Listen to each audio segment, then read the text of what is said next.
1996년 강릉으로 침투한 26명의 무장공비들. 그자들의 목적은 김영삼을 없애려는 것이었다.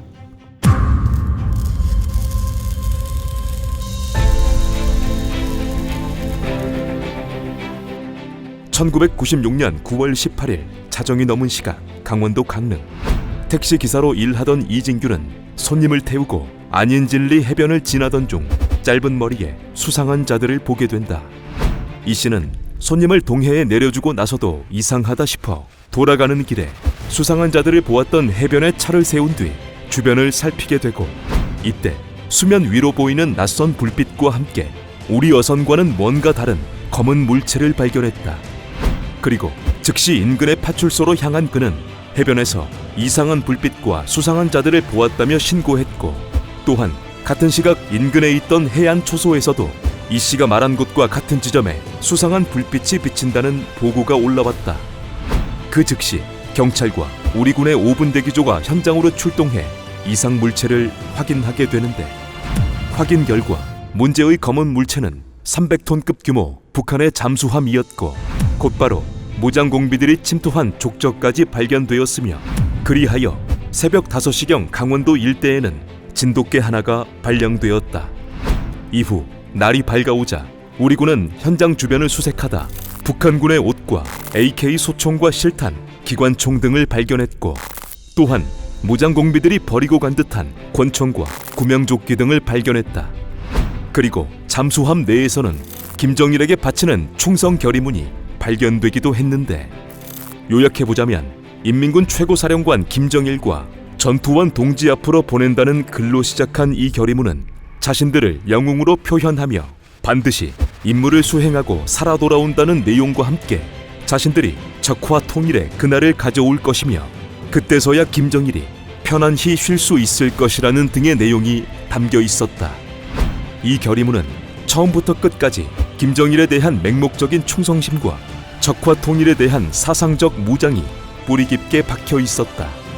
곧바로 언론에서는 무장공비들의 침투 속보가 이어졌고, 당시 국방부는 이번 상황은 북한의 심대한 대남 도발이고 명확한 침투 행위이며 중대한 정전협정 위반 사항이라 규정한다고 발표했고, 전군은 민관군 통합방위체제 하에 침투한 무장공비를 포획, 섬멸하기 위해 수색작전을 펼친다는 내용까지 발표했다.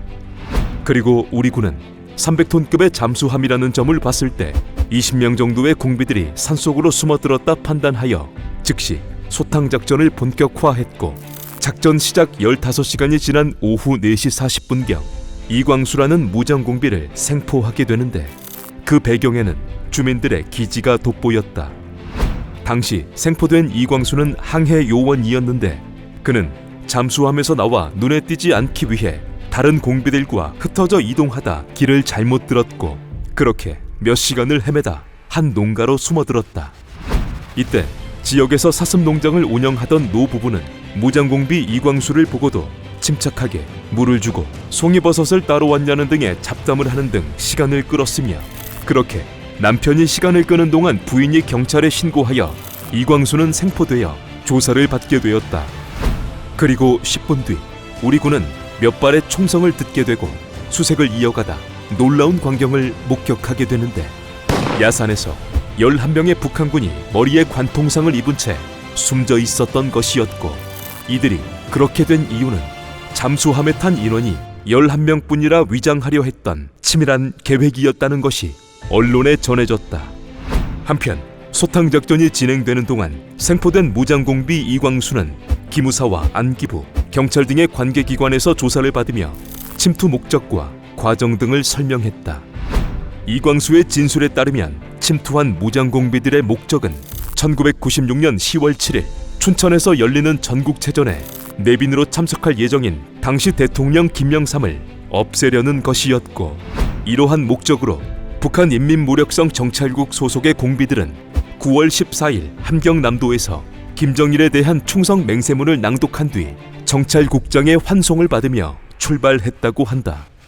그렇게 북한을 떠난 그들은 강릉까지는 잠수함으로, 강릉에서 춘천까지는 걸어서, 춘천에 도착한 뒤에는 민간인으로 위장하여 전국체전에 참석하고 개막식에 김영삼이 참석했을 때 없애려 했다는 것이 목적이었음을 이광수는 진술했으며, 또한 전쟁을 준비하는 것도 또 다른 목적이었음을 덧붙였다.